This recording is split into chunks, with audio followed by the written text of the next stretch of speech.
सुकून रमज़ान ट्रांसमिशन में एक बार फिर खुशामदीद। अच्छा, पाकिस्तान में टैलेंट की कमी नहीं है जी। किसी भी शोबे की आप बात कर लीजिए तो माशाल्लाह वो कहते हैं ना, ज़रा नम हो तो मिट्टी बड़ी ज़रख़ेज़ साकी, तो यही बात है। और पाकिस्तान में बहुत टैलेंट है। हुकूमत की थोड़ी सी सपोर्ट मिल जाए तो हमारे पास इस तरह के माशाल्लाह छोटे बच्चे मौजूद हैं जो पाकिस्तान का हर शोबे में नाम बुलंद कर सकते हैं। और वो चाहे खेल हो, साइंस हो, टेक्नोलॉजी हो, या किसी भी सतह पर हम बात कर लें। और आज भी हमने अपने स्टूडियो में बुलाया हुआ जिस तरह के दो होनहार टैलेंटेड बच्चे जिन्होंने पाकिस्तान का नाम रोशन किया है। पलोशा, बिल्कुल, हमारे साथ आमना इरफान मौजूद हैं, ब्रॉन्ज मेडलिस्ट हैं, 13 साल की हैं। और हमारे साथ मोहम्मद माज मौजूद हैं, वो भी ब्रॉन्ज मेडलिस्ट हैं और उनकी उम्र है 12 साल। उनसे बात करेंगे। साथ ही आपको ये भी बताती चलूँ कि अबू हुरैरा जो कि फॉर्मर वर्ल्ड सिल्वर मेडलिस्ट हैं, जिजित्सु मार्शल आर्ट्स जो और 3 टाइम्स एशियन चैम्पियन भी रह चुके हैं, उनसे भी बात करेंगे। और उन्होंने इन बच्चों को जो है वो ट्रेन किया है, वो कोच हैं इन बच्चों के, और उनसे पूछेंगे कि किस तरह उन्होंने ट्रेन किया इन बच्चों को, और अगर मजीद इन पे मेहनत की जाए तो किस तरह ये पाकिस्तान का नाम रोशन कर सकते हैं। बिल्कुल, बहुत शुक्रिया अबू हुरैरा, आप लेके आए इन बच्चों को हमारे साथ और इनको स्क्रीन पे हमें दिखाने का मौका मिला कि किस तरह पाकिस्तान के लिए ये बच्चे आगे जाके नाम कमा सकते हैं। मेडल लाए जी पाकिस्तान के लिए, काबिल फ़ख्र हैं। बहुत ज़ाहिर है हमें फ़ख्र है बच्चों पर, और पाकिस्तान का ज़ाहिर है कि सब सिलाली परसेंट बुलंद होता है तो हमें बड़ा फ़ख्र महसूस होता है। अच्छा, आप खुद भी 3 टाइम एशियन चैम्पियन रहे हैं, तो थोड़ा सा पहले तो अपनी जर्नी के हवाले से बता दीजिए, फिर हम आते हैं बच्चों को जाने। देखिए, जर्नी मेरी कुछ इस तरह थी कि मैं जब 14 साल का था तो मैंने मार्शल आर्ट स्टार्ट किया था। ये कोई मतलब कुछ सोच के नहीं किया था, जस्ट फॉर फिटनेस किया था, क्योंकि फिटनेस के लिए किया था। उस वक्त मैं बहुत दुबला पतला था, तो जिम पे गया तो जिम वालों ने रिजेक्ट कर दिया, बोला भाई अभी आप नहीं, सेहत ऐसी नहीं है, सेहत ऐसी नहीं है, आप 2 साल बाद आना।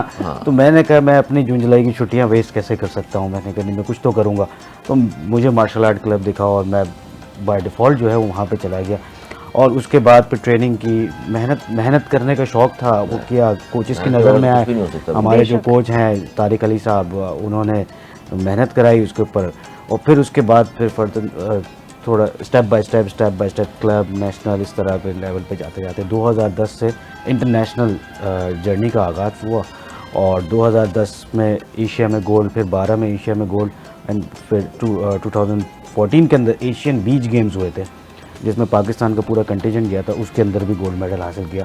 फिर 15 में वर्ल्ड चैम्पियनशिप आ गई तो सिल्वर मेडल, और इसी तरह ये चलता रहा। फिर उसके बाद सिल्वर मेडल, कई बार एशिया में सिल्वर और ब्रॉन्ज मेडल रहा हूँ। लास्ट 2022 के अंदर जो है वो लास्ट मेरा ब्रॉन्ज मेडल था एशिया के अंदर। राइट नाउ क्योंकि पिछले 1 साल से जो है, लास्ट ईयर से अब इंटरनेशनली मैं एज अ रेफरी पार्टिसिपेट कर रहा हूँ, क्योंकि मैं इंटरनेशनल लाइसेंस रेफरी भी हूँ। तो अब मैं खेल नहीं सकता हूँ, मैं एज अ रेफरी ही जा रहा हूँ। तो यह है कि बिसाइड दैट मैं academy de martial art and fitness studio, वहाँ पर जो है वो ये बच्चे ट्रेंड हो रहे हैं। वहाँ पे और भी ऐसे बहुत सारे बच्चे हैं जो ट्रेंड हो रहे हैं, जिसमें से 4 बच्चे जो है इसी क्लब के जो है वो उन्होंने पार्टिसिपेट किया एशियन चैम्पियनशिप के अंदर। और 2 हमारी और बच्चियाँ थी, उन्होंने जो है वो सिल्वर मेडल हासिल किया, वो हमारी दूसरी ब्रांच में होती है कराची मार्शल आर्ट सेंटर के अंदर। तो इसी तरह ये जर्नी चलती गई अल्हम्दुलिल्लाह।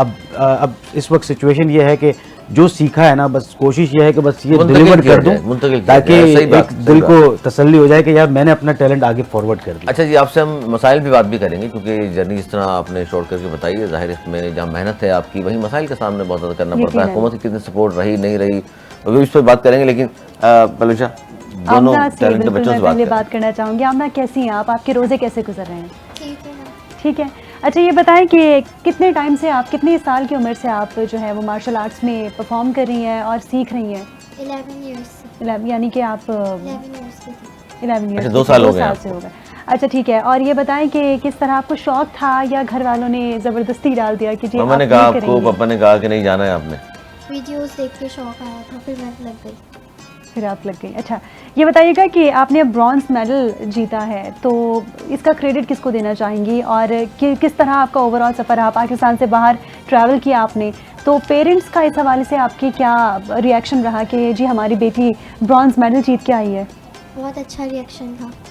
बहुत अच्छा रिएक्शन था। हमारे साथ माज भी मौजूद है। माज, मैं आपसे भी बात करना चाहूँगी। ये बताइएगा, अब 12 साल की है माशाल्लाह, और आपने डबल ब्रॉन्ज मेडल हासिल किए, तो कैसा आपका रिएक्शन रहा वहाँ पे? क्या क्या आपने सीखा वहाँ पे? बहुत चीज़ें सीखी कि बहुत हाई लेवल की ट्रेनिंग थी सर। हाई लेवल की ज़रूरत है भाई, ज़बरदस्त। और किससे मुकाबला था वहाँ पर जब आपने ब्राउन मेडल जीता? किस मुल्क का बच्चा था वो? कजाकिस्तान। कजाकिस्तान, अच्छा उसको हराया आपने। अरे अच्छा, बहुत बड़ा अच्छा। जबरदस्त। अच्छा कितने साल से आप कर रहे हैं मार्शल आर्ट्स? 2 years। 2 साल हो गए आपको। 2 साल हो गए आप। तो वजह क्या थी इसकी? क्लासरूम में लड़ते होंगे ना बच्चों से? सोशल मीडिया में हैं सोशल मीडिया देखकर? अब तो क्लासरूम के दूसरे जो बच्चे हैं आपकी क्लास वाले डरते हैं आपसे कि यार ये तो है ना, डरते हैं ना, तो रोज रोब भी जमाते होंगे इसका मतलब आप, है ना? अच्छा ऐसे कभी गुस्सा आया है किसी को पंच मार दिया हो कि जी तुम आओ सामने मैं तुम्हें बताऊंगा? नहीं। आपसे भी लड़कियां डरती होंगी यकीनन, आपके पास नहीं आती होंगी? मतलब खुद डरती हैं या आपने डराया हुआ है कि नहीं देख लो फिर मुझे तो पता है फिर मैं तो मेडल भी लेकर आ चुकी हूँ? नहीं डराया मैंने, खुद डरती। खुद डरती हैं? अच्छा अच्छा, अम्मी क्या कहती हैं आपको?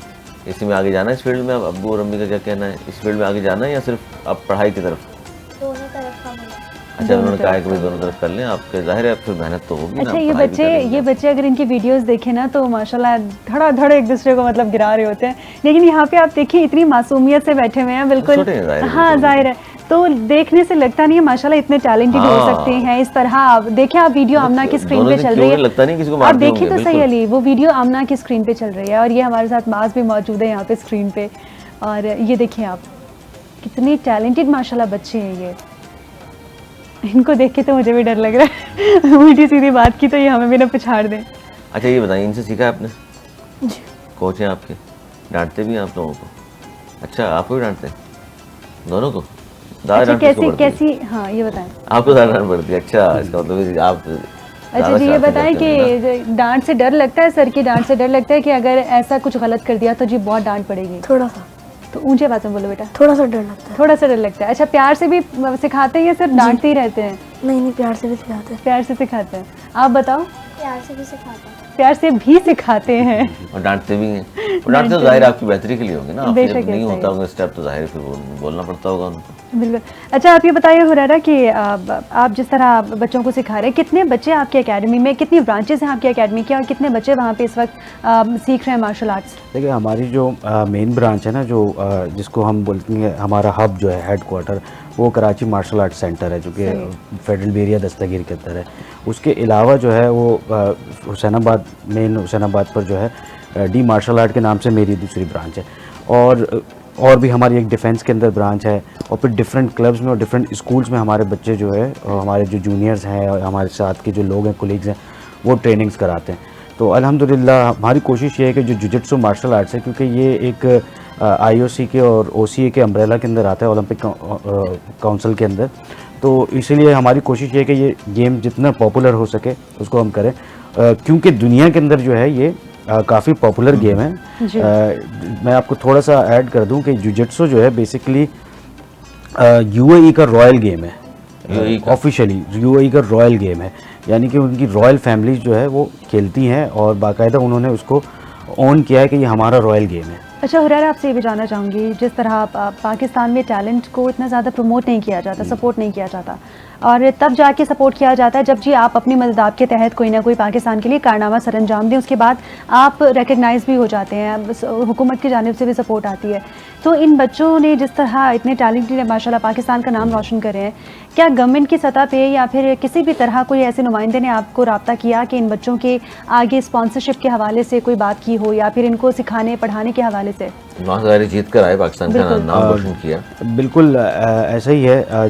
देखें ये तो फेस हमने भी ये फेस किया है ये चीज़ों को, क्योंकि मैं एज ए प्लेयर ये चीज़ें फेस करता रहा हूँ कि जब मैं वर्ल्ड चैम्पियनशिप सेकंड पोजीशन लेकर आ रहा था, उस वक्त हमारी क्रिकेट टीम हार के आ रही थी। तो ये इसमें मीडिया का भी काम है, सारा मीडिया जो है उनको कैप्चर कर रहा था, क्योंकि वो हार कर आए, वो एक बड़ा बिग न्यूज़ है, क्रिकेट टीम थी, और हम जीत कर आए हुए एयरपोर्ट पर खड़े हुए कि यार कोई एक चैनल वाला नहीं था। तो ये चीज़ें हमने भी फेस की है। रही बात गवर्नमेंट की, गवर्नमेंट जो है वो बेसिकली जो हमारे पास पाकिस्तान में के अंदर बजट्स नहीं है। सिंध गवर्नमेंट का, सिंध हुकूमत का इतना इंटरेस्ट अभी तक रहा नहीं जुजित्सु मार्शल आर्ट्स के ऊपर, बट वी आर फोकसिंग के हम कोशिश करते हैं। अभी हमारी मीटिंग्स चल रही हैं, सेक्रेटरी साहब के साथ चल रही है, मिनिस्टर साहब को भी नॉलेज में है, तो वो होप है कि नेक्स्ट इंशाल्लाह इन फ्यूचर जो है वो हमारे साथ मिलके कोलैबोरेशन में काम करेंगे। बट अभी राइट नाउ जो है ये सिचुएशन ये है कि अभी जैसे ये बच्चे गए हैं, ये प्राइवेट स्पॉन्सर्स पे गए टोटल। अच्छा प्राइवेट स्पॉन्सर गवर्नमेंट ने नहीं किया? गवर्नमेंट ने नहीं किया, ये पूरे total A to Z 100% private sponsor पे गए। ये पूरे 6 बच्चे जो गए थे, तो आपकी ज़ाहिर एफर्ट्स होंगी सारी। बिल्कुल, इसमें कुछ हमारे कॉन्टेक्ट्स थे जो मेरे पुराने स्पॉन्सर्स थे, जैसे HMR वाटर फ्रंट है, आपका इग्लू वाले हैं, और ये सारे सैलिटेक्स है, और ये क्योंकि ये मेमन कम्युनिटी के बच्चे हैं, जो 4 जो बच्चे जो हैं वो हमारे मेमन कम्युनिटी से आपका ताल्लुक है? जी। वो तो लड़ते ही नहीं बेटा, वो तो तो लोग होते हैं। तो इनकी जमातों ने स्पॉन्सर किया है, ज़्यादातर जो इनकी जो है ना, इनकी जमातों ने इनको स्पॉन्सर किया है, क्योंकि मैं खुद भी मेहमान हूँ, तो जब मैं सब मुझे जानते हैं, तो मैंने जब सर्किल में हमारी बात जब इनकी छेड़ी कि इन बच्चों को जाना है, बट ऑफ कोर्स मुझे पता है कि गवर्नमेंट स्पॉन्सर नहीं करती है, तो जो है वो फिर उन्होंने आगे बढ़े कम्युनिटी। जब आप रब्ता करते हैं हुकूमत से कि जितने टैलेंटेड बच्चे हैं माशाल्लाह जीत कर भी आए हैं, मज़ीद आगे बढ़ना चाहते हैं, तो क्या जवाब होता है? सर फंड नहीं है, ये कहते हैं फंड नहीं, हमारे पास इस चीज़ के लिए फ़ंड नहीं है। हमारे पास जो है वो बाकी लिमिटेड फंड है, और वो हमारा लॉक हो चुका है, वो फला एंगेजमेंट के अंदर, फला इवेंट्स के अंदर, तो यही सुनने को मिलता है। सो ये अलमिया है ज़ाहिर है। फिर आप कहते हैं कि जी पाकिस्तान का सबसे लाली परचम मुख्तलिफ मैदानों में बुलंद करना है आपको, और फिर ऐसे बच्चों को अगर आप सपोर्ट नहीं करेंगे, इस तरह के कोचेज़ जो खुद माशाल्लाह इतने पाकिस्तान के नाम रोशन कर चुके हैं, और उनको सपोर्ट नहीं करेंगे, उनके लिए फ़ंड तो रखना पड़ेगा आपको। और दूसरी बात ये कि जिन चीज़ों के लिए आप सबसे ज़्यादा सपोर्ट करते हैं, वो क्रिकेट को देख लीजिए क्या हाल हो गया है, उसमें से सिर्फ 10% भी अगर दूसरे जो खेल हैं हमारे यहाँ उन पर दे दिया जाए तो यकीन करें कि बहुत टैलेंट होगा, और ये गोल्ड मेडल लाने वाले हैं सारे, ये माशाल्लाह जो बैठे हैं हमारे साथ ये सारे। बहुत छोटी उम्र है बच्चों की, और अभी से ब्रॉन्ज मेडल अगर जीते हैं तो यकीनन इन पे 3-4 साल या 5 साल और मेहनत की जाए तो पाकिस्तान के लिए गोल्ड मेडल भी लेकर आएंगे। नाज़रीन, बच्चों से भी गुफ्तगू का सिलसिला जारी रहेगा, और अबू हुरैरा भी हमारे साथ मौजूद हैं, बच्चों के कोच, उनसे भी बात करेंगे, लेकिन हेडलाइन का ब्रेक अभी लेना ज़रूरी है, बिकॉज हेडलाइंस का वक्त हुआ चाहता है।